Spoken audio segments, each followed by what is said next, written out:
కథాస్రవంతి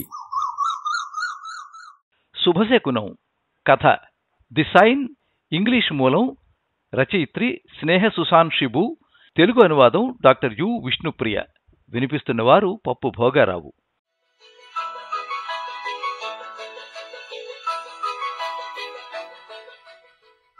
వారంలోని ప్రతిరోజులాగే ఆ రోజు కూడా ఏ ప్రత్యేకత లేని గురువారం. చలి ఇంతకుముందు ఎన్నడూ లేని విధంగా తన ప్రభావం చూపుతోంది. బూడిద రంగు ఆకాశంలో కృషించిపోయిన సూర్యుడు సన్నని వెలుతురు పంచుతున్నాడు. మునిపెన్నడో చెత్తకుండీలోంచి ఏరుకొచ్చిన ఓ నడిపాత తివాచీపై కూతురు దగ్గుతో లొంగలు చుట్టుకుపోవడాన్ని మజీద్ నిస్సహాయంగా గమనించసాగాడు. పనార్ ఎడారిలోని సంచార తెగలు ఉండే ఒకే ఒక్క గది ఉన్న ఇంటికి అదే కాస్త వెచ్చదనాన్ని సమకూరుస్తోంది. బయట న్యూమోనియా ప్రబలిపోతుండడంతో మజీద్ తన కూతుర్ని ఎన్నో ఆసుపత్రులకి తిప్పితే చివరికి ఓ డాక్టర్ ఆమెను చూడడానికి ఒప్పుకున్నాడు. ఆయన మందులిచ్చి వ్యాధి మరింత ఎక్కువ కాకుండా పిల్లని కాస్త వెచ్చని వాతావరణంలో ఉంచమన్నాడు. ఇలా రండి, కాస్త టీ, రొట్టి, ఓ గుడ్డు తీసుకుందరుగాని, భార్య ఫరీదా అంది. తన కొడుకులు బయట సంతోషంగా ఆడుకోవడాన్ని, ఫరీదా అతని చుట్టూ ఆందోళనగా తిరగడాన్ని అతను నిశ్శబ్దంగా చూడసాగాడు. ఆమె కళ్ల చుట్టూ నల్లని వలయాలు, మొరటుగా మారిన చేతివేళ్లు, కాయలు గాచిన అరచేతులు పెళ్లైన కొత్తల్లోని ఫరీదాకి ఈమెకు ఎంతో తేడా చూపుతున్నాయి. ఆ గది మధ్యకు ఆమె మూలనున్న ఓ బల్లని జరిపింది. అదే వాళ్లకి వంటగది, పడకగది, భోజనాల గది, అన్నీ. స్నానాల గది, పాయిఖానా ఇంటి బయట ఎక్కడో, అవి మాత్రం సామూహికం. వాటిని ఎన్నో కుటుంబాల వాళ్ళు వాడుకుంటూ ఉంటారు. ఇంట్లో కూడా ఈ బల్లతో పాటే 4 ప్లాస్టిక్ కుర్చీలు, అంతే. ఓ టీవీ, దాన్ని ఎక్కడో దొరికిన ప్లాస్టిక్ పూలతో అలంకరించారు. అదో మూలన చిన్న స్టూలు మీద ఉంటుంది. నీళ్ల కోసం వాడి పారేసిన కోకోకోలా బాటిల్స్ వాడుకుంటూ ఉంటారు. ప్రతిరోజు వాళ్లు మాంసం వండుకుని తినడానికి కుదరదు. ఒకవేళ కుదిరినా చిన్న ముక్క కూడా మిగలదు. అందుకని వాళ్లకి ఫ్రిడ్జ్ అవసరం కూడా ఉండదు. తన భార్య కూతురి ఆరోగ్యం గురించిన చింతతో ఎన్నో నిద్రలేని రాత్రులు గడిపిందని మజీద్కి బాగా తెలుసు. ఓ వారం రోజుల్లోనే ఆమె మొహం ఎంత నీరసించిపోయి పీక్కుపోయిందో అర్థమవుతోంది. అయితే తను ఏ రోజు ఏ విషయంలోనూ ఫిర్యాదు చేసింది లేదు. ఆ విషయంలో తను అదృష్టవంతుడే. కానీ లోపల అతనేదో అపరాధిలా బాధపడుతూ ఉంటాడు. తమ కష్టాలు తీరిపోయే రోజు ఒకటి వస్తుందని అతను ఎదురు చూస్తున్నాడు. జమీలా, నాన్నగారు బయటికి వెళ్తున్నారు, టాటా చెబుదాంరా అంటూ ఆ చిన్న బిడ్డని ఫరీదా తివాచీ పైనుంచి లేపేటప్పటికీ ఆ పిల్ల గట్టిగా అరుస్తూ ఏడవసాగింది. దాంతో కలవరపడిపోయిన ఆ తల్లి పాపను ఊరుకోబెట్టడానికి చిన్నగా పాడసాగింది. ఈవేళ తొందరగా వచ్చేస్తాలే, టీ ముగించిన మజీద్ అన్నాడు ఆమెతో. ఇన్షాల్లాహ్. మజీద్ నెమ్మదిగా నడుస్తూనే హైవే మీదకొచ్చి సిటీ బస్ కోసం ఎదురు చూస్తూ నిలబడ్డాడు.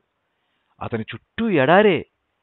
అక్కడక్కడ ముళ్ళజెవుడు మొక్కలు రోడ్డుకి ఇరువైపులా పెరిగిపోయి ఉన్నాయి. వీస్తున్న చల్లగాలికి అతను వేసుకున్న జుబ్బా ఊగుతూ ఉంటే తలపై టోపీ చలి నుండి, దుమ్ము నుండి అతనికి రక్షణ కల్పిస్తోంది. చలికి పగిలిన అతని పాదాలు తక్కువ ధరలో కొన్న పాత ఉన్ని మేజోళ్లలోనూ, నకిలీ తోలు బూట్లలోనూ తలదాచుకున్నాయి. నిజం చెప్పాలంటే సంచార జాతుల వాళ్లకు కుటుంబం గడవాలంటే చెప్పినంత సులువు కాదు. తను ఏదో ఒక పని చేస్తున్న కారణంగా అధికారులు తనని అరెస్టు చేయకుంటే చాలని ప్రతిరోజు అతను ప్రార్థిస్తూ ఉంటాడు. ఆ ప్రాంతాల్లో అడుక్కు తినడాన్ని నిషేధించారు కాబట్టి తమలాంటి వాళ్లు ఏ పని దొరికితే అది, చాలా వరకు అవి చట్ట వ్యతిరేకమైనవి అయ్యుంటాయి, చేయడానికి సిద్ధంగా ఉంటారు. సంచార జాతివాడిగా ముద్ర వేయబడ్డ అజీజ్ కానీ, అతని తండ్రి, తాత ఎవరూ కూడా బడికి వెళ్లి చదువుకున్నదే లేదు. నేటి సమాజంలో చదువు రాకపోవడం అంటే ఎంత దుర్భరమో అతనికి బాగా తెలుసు. ఏదో అజీజ్ తన మీద దయతో తన పనిముట్లను అతని షాపులో ఉంచుకోనిస్తూ తనకు సహకరిస్తున్నాడు. జమీలా ఎలా ఉంది అడిగాడు అజీజ్. ఇప్పుడు పర్వాలేదు చెప్పాడు మజీద్. 2 రోజుల పాటు నువ్వు రాకపోయేసరికి కాస్త కంగారుగా ఉండిందిలే. ఆ ఊళ్ళో అజీజ్ ఒక్కడే తనతో ఈ మాత్రం దయతో ఉంటాడు. అతనికి ఓ చిన్న ఎలక్ట్రిక్ షాప్ ఉంది. అందులోనే అతను ఏ ప్రతిఫలం ఆశించకుండా మజీద్ పనిముట్లను ఉంచుకోవడానికి పెద్ద మనసుతో అనుమతిచ్చాడు. ఎప్పుడైనా ఓ మంచి రోజున అజీజ్ అతనికి 5-6 దీనారాలను ఇస్తూ ఉంటాడు. కానీ ఆ మంచి రోజులనేవి చాలా చాలా అరుదు. ప్రతిరోజు మజీద్ కేవలం రొట్టె పెరుగులతో భోజనం చేస్తూ ఉంటాడు. అప్పుడప్పుడు అజీజ్ తన ఇంటి నుంచి తెచ్చుకున్న భోజనం పెట్టేవాడు. కోడి మాంసం, కట్లెట్ ఇలా. ఎప్పుడైనా ఒకసారి మెహబూబ్ హోటల్ నుంచి భోజనం తెప్పించేవాడు. అజీజ్ కబాబ్ గాని మరోటి గాని మజీద్కి తినమని ఇచ్చినప్పుడల్లా ఏదో అపరాధ భావన మజీద్ని తొలిచేసేది. అనవసరంగా అతనికి భారం అవుతున్నానని. తిను మజీద్, నువ్వు తినకుంటే నాకు బావుండదు మెల్లిగా నచ్చ చెప్పేవాడు అజీజ్. శుక్రియా ఔదార్యంతో అతనిస్తూ ఉంటే అతన్ని నొప్పించకూడదని మజీద్ తీసుకునేవాడు. అజీజ్ మంచితనానికి తను ఏ విధంగానూ ఎన్నటికీ రుణం తీర్చుకోలేనని మజీద్కి తెలుసు. ఏదో ఒక అద్భుతం జరిగి తన దశ తిరిగిపోతే తను కూడా అజీజ్లాగే ఇతరులకు సహాయపడాలని అతడెప్పుడూ కోరుకుంటుంటాడు.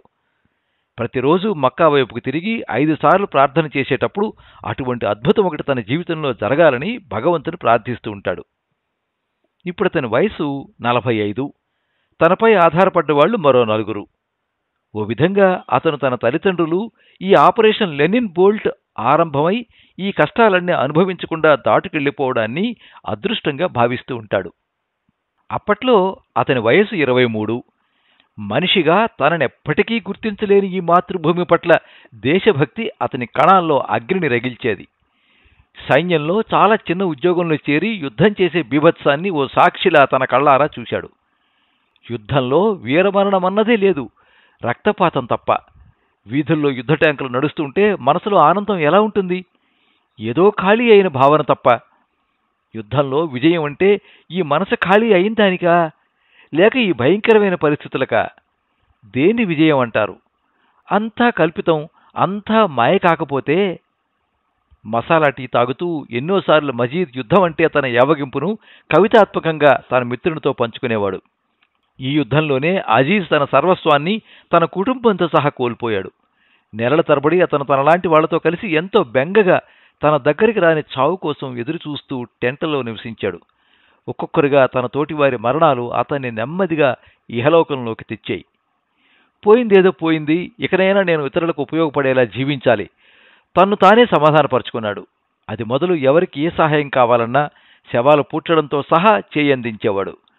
ఆ సమయంలో అతనికి పరిచయమైన సంచార జీవులు, వారికి సంబంధం లేని ఈ దేశం పట్ల, ఆ దేశ పౌరుల పట్ల వారికున్న భక్తిభావం, అంకితభావం అన్నీ అతనికి ఎంతో విస్మయం కలిగించాయి. అప్పటి నుండి ఈ సంచార జాతుల పట్ల అతని దృక్పథం ఎంతో మారిపోయింది. అటువంటి వారికి తన హృదయంలో భగవంతుని తర్వాత అంతటి స్థానం కల్పించాడు. ఉద్రిక్తలకు నెలవైన సరిహద్దుల నుంచి యుద్ధ ట్యాంకులు వెనక్కి వెళ్ళాక వీళ్లు కూడా తమ తమ ఆవాసాలకి, గుర్తింపు లేని అణచివేయబడ్డ తమ జీవితాల్లోకి తిరిగి వెళ్లిపోవడాన్ని గమనించాడతను. తమ దేశానికి కొత్తగా వచ్చిన స్వాతంత్ర్యానికి ప్రతీకగా ఎగిరే జెండాను ఎక్కడ చూసినా సరే అతన్ని ఏదో అపరాధ భావనతో చీల్చేసేది. ఈ విజయానికి ఇతర మిత్ర దేశాలు సంబరాలు చేసుకుంటుంటే త్యాగాలు చేసిన ఈ సంచార జీవులు మాత్రం అజ్ఞాతంగా ఉండిపోయారు. ఈ కపట నాటకాలతో నా మనసు అవమానంతో దహించుకుపోతోంది, నిస్సహాయుడినైపోయాను అజీజ్ అన్నాడు. ఒంటిగాడి వైపోయావు, ఏం చేయగలవు? విచారిస్తున్న అజీజ్ని ఓదార్చాడు మజీద్. అసలు నువ్వు నా పట్ల చూపుతున్న మంచితనమే నాకెంత గొప్పగా ఉంటుందో తెలుసా? అల్లాహ్ నీకు స్వర్గంలో తప్పకుండా చోటు కల్పిస్తాడులే అజీజ్. స్వర్గమా? బుసలు కొట్టాడు అజీజ్. నిజమే, ఒక్కడివే భారీ మార్పులు తేలేకపోవచ్చు, కానీ నువ్వు నాపై చూపే మంచితనం నా జీవితానికి ఎంత ముఖ్యమో తెలుసా? నువ్వు అల్లా దూతవని నేనెప్పుడూ నమ్ముతాను.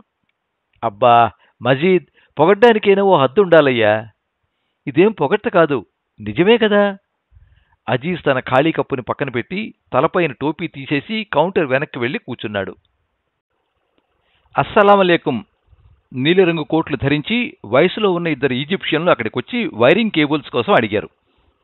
అజీజ్ వాళ్ళు అడిగిన వస్తువుల కోసం అరల వెనక్కి వెళ్లగానే ఈజిప్షియన్లలో ఒకడు అటు ఇటు చూసి మజీద్ దగ్గరికెళ్లి తన కుడికాలు బూటిని అతనికిచ్చాడు. దీన్ని కుట్టాల్సి ఉంటుంది, కొంత సమయం కావాలి. పళ్ళూడి బోసినోరులా కనిపిస్తున్న ఆ బూటిని పరీక్షించి అన్నాడు మజీద్. పర్లేదులే. మజీద్ తన పనిలో తానుంటే అతను అక్కడున్న ప్లాస్టిక్ స్టూల్పై కూర్చున్నాడు.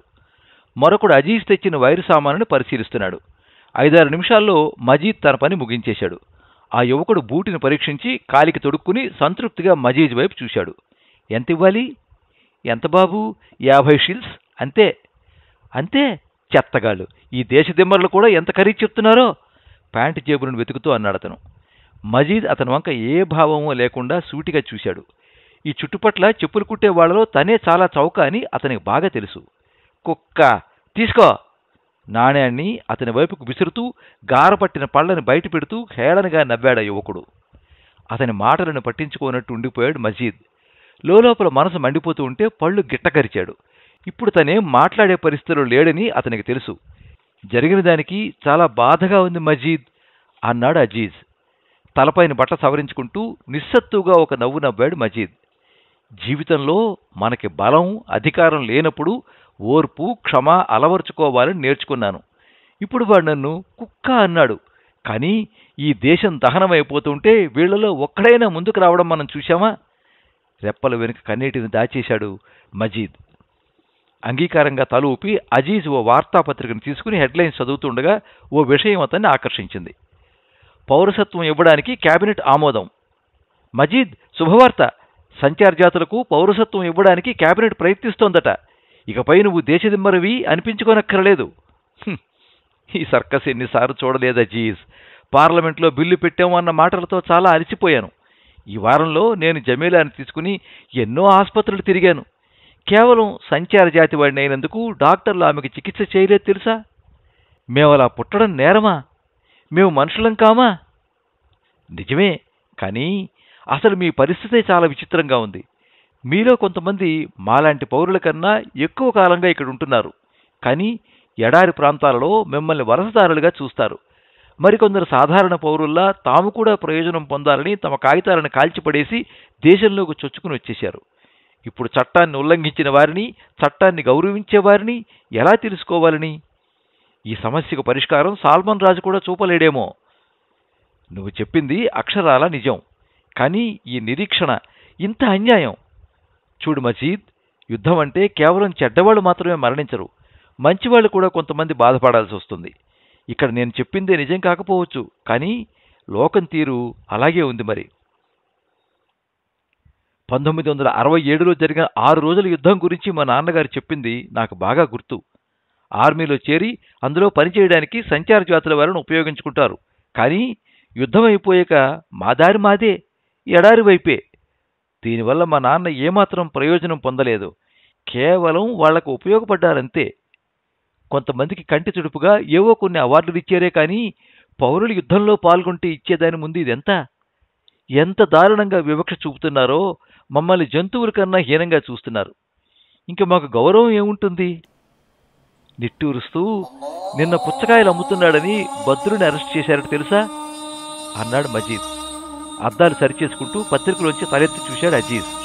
అతనికి ఏం చెప్పాలో తోచలేదు. అతని అదృష్టం కొద్దీ మధ్యాహ్న ప్రార్థనల కోసం మసీదు నుంచి వచ్చిన పిలుపు గాలిని నింపేసింది. ఇద్దరూ తమ తమ చాపల్ని పరుచుకుని మక్కా వైపుకి తిరిగి ప్రార్థించసాగారు. లయబద్ధంగా ప్రార్థన చేస్తున్న వారి కంఠం నుండి వస్తున్న శ్లోకాలు ఆ మధ్యాహ్న వేళ నిశ్శబ్దాన్ని కరిగించసాగాయి. ఓ 15 నిమిషాల పాటు వీధులన్నీ స్తబ్దుగా మారినా వెంటనే మళ్లీ మామూలే, ఉరుకులు పరుగులు. ఆ ఇద్దరూ ఒకరు దేశ పౌరుడు, మరొకరు సంచార జాతివారు. విచిత్రంగా ఇద్దరూ ఒకే భగవంతుని ముందు మోకరిల్లారు. బహుశా ఆయనకి, స్వర్గానికి, మనుషుల మనసులకు తేడా తెలియదేమో. చాప మడుస్తూ ఎందుకనో మజీద్ ఆలోచనలో పడ్డాడు. ఏమిటంత ఆలోచన మజీద్? మా సంచార జాతుల వాళ్ళవంతా కూడా సంచార జాతి దేవుణ్ణే ప్రార్థించాలేమోనని. ఛ, ఏమిటా మాటలు! గట్టిగా అరిచాడు అజీజ్. ఒక్కోసారి భగవంతుడు గుడ్డివాడు, చెవిటివాడు అనిపిస్తుంది. సిగ్గుతో తన ముఖం చూపించలేక దాచుకున్నాడనిపిస్తుంది. ఎంతకాలం ఇలా? మా ప్రాణాలు విసిగిపోయాయి. అందుకే నేను... నిరాశతో దైవదూషణకు పాల్పడవద్దు మజీద్. మరి నేను ఏ దేవుణ్ణి ప్రార్థించాలని? ఏ దేవుడైతే నాకు ఇంటిని, కుటుంబాన్ని ఇచ్చాడో అదే దేవుడు వాటిని నాశనం కూడా చేశాడు. అంత మాత్రాన నేను మరో దేవుణ్ణి ప్రార్థించాలా? మన జీవితాలే మనకు పాఠాలు కావాలి అంతే. స్నేహితుని భుజం తడుతూ అన్నాడు అజీజ్. అంటే ఇదేం న్యాయమంటావా? కావచ్చేమో. అయితే అది తెలుసుకోవడానికి మనం తెరవాల్సింది కళ్ళు కాదు, మనసు. ఒక్కోసారి ఎంత తరచి చూసినా ఇవన్నీ మనకు అర్థం కావు కూడా. యుద్ధ క్యాంపులోని నా జీవితం ఇతరులకు సహాయం చేయడంలో తప్ప మరెందులోనూ అర్థం లేదని తెలిపింది. అర్థం లేని నిరీక్షణలో, నిరాశతో కుంగిపోయిన తన స్నేహితుడి వైపు జాలిగా చూశాడు అజీజ్. మజీద్ తన పౌరసత్వం కోసం ఎంతగా ప్రార్థిస్తున్నాడో అతనికి బాగా తెలుసు. జీవితంలో ఏ హక్కులు అంతెందుకు ఓ గుర్తింపు కూడా లేకపోవడం అంటే మనిషిని ఎంత వేధిస్తుందో అజీజ్కి బాగానే అర్థమవుతోంది. అతనికి మజీద్ పరిస్థితి తలలేని ముండెల్లా అనిపిస్తోంది. మజీద్ స్థితిగతుల్ని ఏమాత్రం మార్చలేని తను చూపించే జాలి, సానుభూతి ఎంతవరకు ఉపయుక్తమో తలుచుకున్న కొద్దీ బాధ కలిగిస్తోంది అతనికి. మంచి రోజులు వస్తాయిలే మజీద్, ఆశావహంగా అన్నాడు అజీజ్. నాకు మా తండ్రి మరణించిన రోజు గుర్తుకొస్తోంది. ఆ రోజు మా నాన్న శవం అనామకంగా ఆయన తండ్రిలాగే ఎక్కడో పూడ్చిపెట్టామో తప్ప ఆయనకు గుర్తింపు లేదని గ్రహించలేకపోయాను. రేపొద్దున నేనైనా అంతే. అదేమంత బాధ కాదు, కానీ రాబోయే తరాలు తమ తాత ముత్తాతలను ఎక్కడ పూడ్చిపెట్టారో కనీసం తెలుసుకుంటారు. అవి తమకు చెందినవేనని అర్థం చేసుకుంటే అదో తృప్తి. అంతే, మాలాంటి వాళ్ళంతా అంతే. ఎక్కడ పుట్టామో, ఎక్కడికి వెళుతున్నామో మాకంటూ ఓ ఉనికి, దానికో నిదర్శనం ఏదీ ఉండదు అన్నాడు మజీద్. సరే, ఇంక భోంచేద్దాం పద. మనసును తొలిచే ఈ అంశం నుండి మజీద్ దృష్టి మరల్చడానికి అజీజ్ అన్నాడు. కళ్లద్దాలను సరిచేసుకుంటూ అజీజ్ తన భోజనాన్ని తీసుకొచ్చాడు. రొట్టె, పెరుగు తెచ్చుకోవడానికి మజీద్ బయటికెళ్ళాడు. ప్రతిరోజు అతను ఆలీబాబా బేకరీ వాళ్ళు 100 మందికి చేసే దానంలో ఈ రొట్టె, పెరుగు తెచ్చుకుని భోంచేస్తుంటాడు. ఈజిప్ట్ దేశ కార్మికులు, బంగ్లాదేశీయులు, పాకిస్తానీలు, భారతీయులు ఎక్కువ భాగం ఈ ఆలీబాబా వారి ఔదార్యంతోనే జీవిస్తుంటారు. ప్రతి ఒక్కరికి వెచ్చని 4 రొట్టెలు, ఓ సీసాడు పెరుగు. దీనికోసం ఎంతోమంది క్యూ కడుతూ ఉంటారు. అదేం పోషకాహారం కాకపోయినా ఎన్నో ఏళ్లుగా ఎంతోమంది ప్రాణాలను నిలబెడుతోంది. మరి ప్రత్యేకమైన రోజుల్లోనూ, రంజాన్ మాసంలోనూ అతను మసీదులో పెట్టే భోజనంతోనే గడిపేస్తూ ఉంటాడు. వీలైతే తన ఇంట్లో వారి కోసం ఓ ప్లాస్టిక్ సంచిలో అక్కడి నుండి భోజన పదార్థాలు తీసుకెడుతూ ఉంటాడు. తన రొట్టె, పెరుగు తీసుకుని మజీద్ గబగబా అజీజ్ దుకాణానికి పరిగెట్టాడు.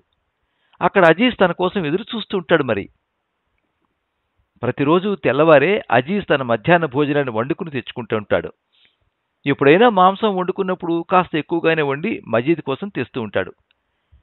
అజీజ్ తన డబ్బా మూత తెరిచేసరికి వంటకాల ఘుమఘుమలు షాపంతా అల్లుకున్నాయి. దాంతో ఇంటి గురించిన ఆలోచనల్లోకి వెళ్ళిపోయాడు మజీద్. ఫరీదా కుట్లు అల్లికల్లో ఎంతో నిష్ణాతురాలు.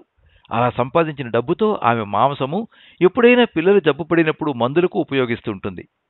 బాగా డబ్బు ఉన్న ఓ అరబ్బీ ఆవిడకు ఫరీదా చేసే ఎంబ్రాయిడరీ అంటే ఎంతో ఇష్టం.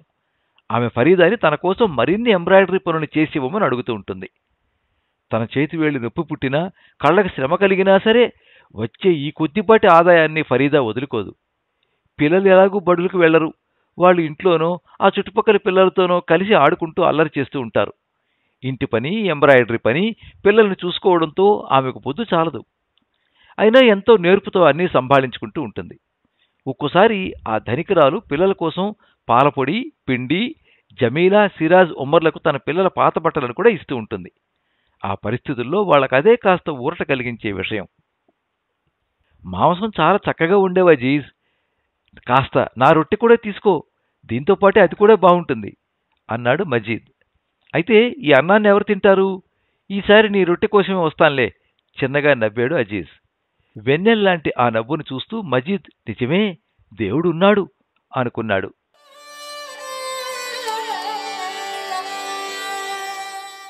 ఆ వేళ రాత్రి ప్రార్థనలయ్యాక రోజంతా జరిగిన సంఘటనలు గుర్తు చేసుకుంటూ మజీద్ ఫరీదాతో తమకి మంచి రోజులు రానున్నాయని, భగవంతుడు తమ ప్రార్థనలను ఆలకించబోతున్నాడని ఎంతో ఆశగా చెప్పాడు. ఆ రాత్రి చీకటి దట్టంగా పరుచుకున్న ఆకాశం వైపు చూడసాగాడు మజీద్. గాలి ఈలలు వేస్తూ వచ్చి ఇసుక తిన్నెలపై వాలి అక్కడే ఆగిపోతోంది. ఒంటెలు వాళ్ళుంటున్న పరిసరాల్లో అటూ ఇటూ బద్ధకంగా తిరుగుతున్నాయి. కిటికీ దగ్గరగా కూచుని అతను మనసారా ప్రార్థన చేసుకుని ఆకాశం వైపు చూశాడు. మేఘాలన్నీ దక్షిణం వైపు జరిగిపోవడంతో ఓ నక్షత్రం ఆ ప్రదేశాన తళుక్కుమంది. చంద్రుని చూసిన చకోరంలా అతని ఎద ఎగసిపడింది. ఇంతకుముందు ఒకసారి అజీజ్ తన షాపులో సామానుంచుకోవడానికి అనుమతిచ్చినప్పుడు ఇలాగే ఓ తార నీలాకాశంలో తళుక్కుమంది. ఆశ నిరాశల ఈ ఊగిసలాటలో తన కుటుంబాన్ని చంపేసి తను కూడా ఆత్మహత్య చేసుకుందాం అనుకున్న రోజులవి. తన పనిముట్లను సంచిని పట్టుకుని ఇల్లిల్లు తిరిగినా ఫలితం లేకపోవడంతో నిరాశగా ఓ షాప్ ముందు అలిసిపోయి కూర్చుంటే అప్పటికది అజీజ్దని తనకు తెలియదు. మధ్యాహ్నపు ఎండకు సోలిపోతూ ఉంటే అజీజ్ తనకు లోనికి రమ్మని మంచినీళ్ళిచ్చి వివరాలు కనుక్కున్నాడు. అప్పటి నుండే తన జీవితం చిన్న మలుపు తిరిగింది. మరి ఎందుకు నాన్న నవ్వుతున్నారు? తండ్రితో పాటు ఆకాశంలోకి చూస్తూ అడిగాడు ఉమర్. తాము కూడా కళ్ళు విప్పార్చుకుని చూస్తూ తండ్రిని చుట్టుముట్టేశారు సిరాజ్ జమీలాలు. ఫరీదా భర్త వైపు చిరునవ్వుతో ఓసారి చూసి తన పనిలో పడిపోయింది. మజీద్ తన పిల్లల వైపు చూసి చిన్నగా నవ్వాడు. మాటల్లో చెప్పలేనంత ఆనందాన్ని అనుభవిస్తున్న అతను పిల్లలను దగ్గరికి తీసుకుని గట్టిగా హత్తుకున్నాడు. ఏదో శుభసూచకం అతని మనసుకు తోస్తోంది. ఖచ్చితంగా మంచి రోజు వస్తోంది.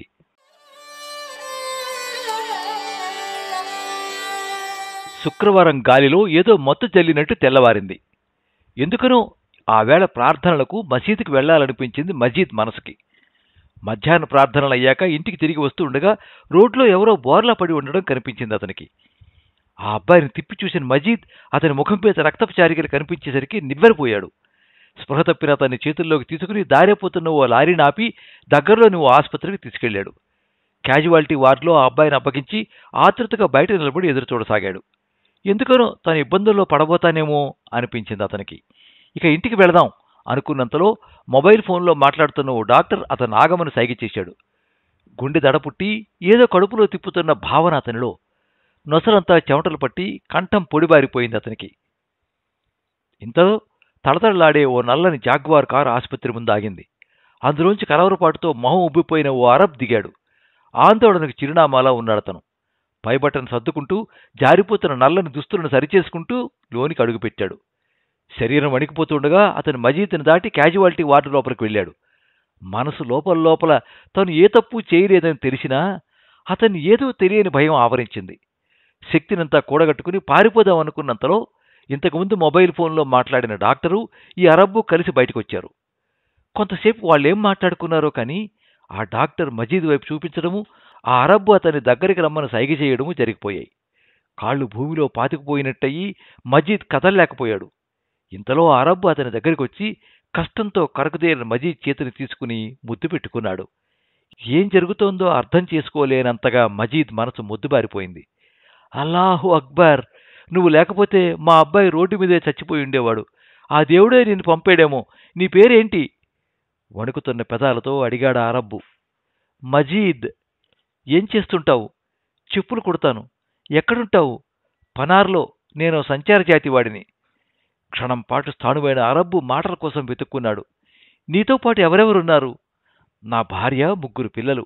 వాళ్ళని తీసుకుని మా ఇంటికి వచ్చేయకూడదు? నువ్వు మా ఇంట్లో తోటపని చేద్దుగాని మీ పిల్లల్ని చదివిస్తాను. నీ భార్యని కాస్త తేరుకొని. మజీద్ తన చెవుల్ని తానే నమ్మలేకపోయాడు.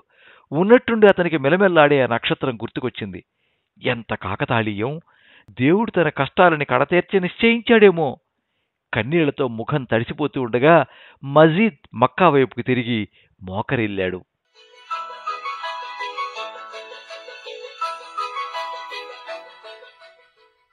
మీరింతవరకు శుభశకునం కథ విన్నారు. ది సైన్ ఆంగ్ల మూల కథ రచయిత్రి స్నేహ సుశాన్ షిబు. తెలుగు అనువాదం డాక్టర్ యు విష్ణుప్రియ.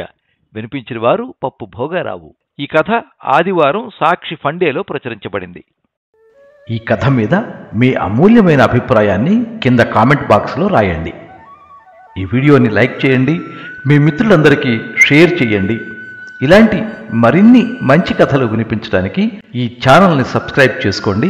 పక్కనే ఉండే బెల్ ఐకాన్ని క్లిక్ చేస్తే ఇలా అప్లోడ్ చేసే వీడియోల వివరాలన్నీ కూడా మీకు ఎప్పటికప్పుడు నోటిఫికేషన్ ద్వారా తెలుస్తాయి. ఎప్పుడు మీ అభిమానాన్ని కోరుకునే పప్పు భోగారావు. సర్వే జనాః సుఖినో భవంతు.